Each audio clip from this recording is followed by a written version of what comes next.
అంబేద్కర్ 133వ జయంతి వేడుకలను పురస్కరించుకుని ఆదిలాబాద్ రూరల్ మండలంలోని భీంసరి గ్రామంలో అంబేద్కర్ నూతన విగ్రహావిష్కరణ గావించారు. ఈ కార్యక్రమానికి ఎమ్మెల్యే పాయల్ రెడ్డి, అదేవిధంగా డీసీసీబీ చైర్మన్ అడ్డి బోచారెడ్డి, ఆదివాసీ నాయకురాలు డి శ్రీలేఖ ముఖ్య అతిథులుగా హాజరై విగ్రహాన్ని ఆవిష్కరించారు. దళిత సంఘాల నాయకులతో కలిసి విగ్రహానికి పూలమాలలు వేసి మహనీయుని ఘన నివాళి అర్పించారు. రాజ్యాంగ నిర్మాతగా, న్యాయ కోవిదుడిగా, ఆర్థికవేత్తగా అంబేద్కర్ దేశానికి ఎన్నో సేవలు అందించారని అతిథులు అన్నారు.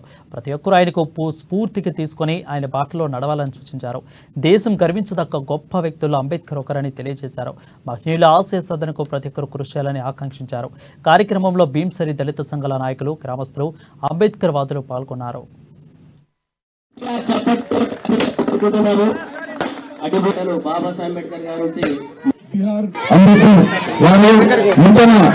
ఆవిష్కరణ కార్యక్రమానికి భీంసరి గ్రామానికి ఈ కార్యక్రమం పాల్పంచుకున్న పెద్దలందరికీ అందరికీ నా యొక్క పేర్కొనిస్తాను.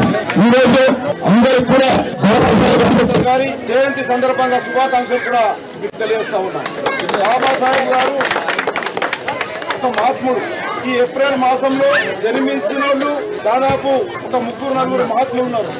బాబాసాహెబ్ కానివ్వండి, అదేవిధంగా బాబు జగజీవన్ కానివ్వండి, అదేవిధంగా అందరం పూజించే రామచంద్రుడు కానివ్వండి, ఇటువంటి మహానుభావులు ఈ నెలలో జన్మించడం.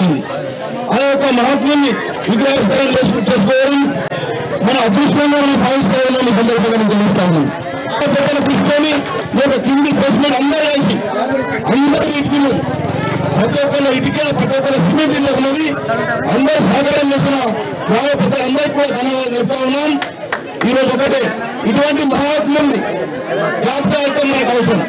మహానుభావుడు రాజ్యాంగకర్త డాక్టర్ బిఆర్ అంబేద్కర్ గారు, వారందరి దేవుడు కేవలం ఒక్కరే దేవుడే కాదు, రాజ్యాంగకర్త ఈ యొక్క భారతదేశంలో మనం ఎట్లా జీవించాలనేది ఆయన కలం రాసిపోయిందని చెప్పి సందర్భంగా భావిస్తా ఉన్నాను.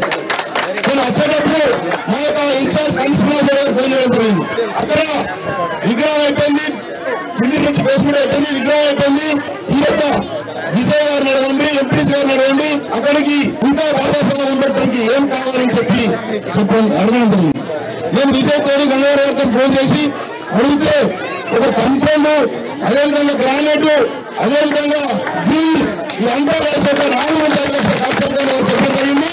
తప్పకుండా ఎన్నికల తర్వాత ఎన్నికలే కాబట్టి ఈరోజు ఎన్నికల తర్వాత మీరు 10,000 పెట్టుకున్నా కూడా తప్పకుండా 4 లక్షలు కానీ 5 లక్షలు తప్పకుండా ఈ యొక్క కంపెనీ కూడా ఇప్పించి తీర్చాలని చెప్పి ఈ సందర్భంగా తెలుస్తూ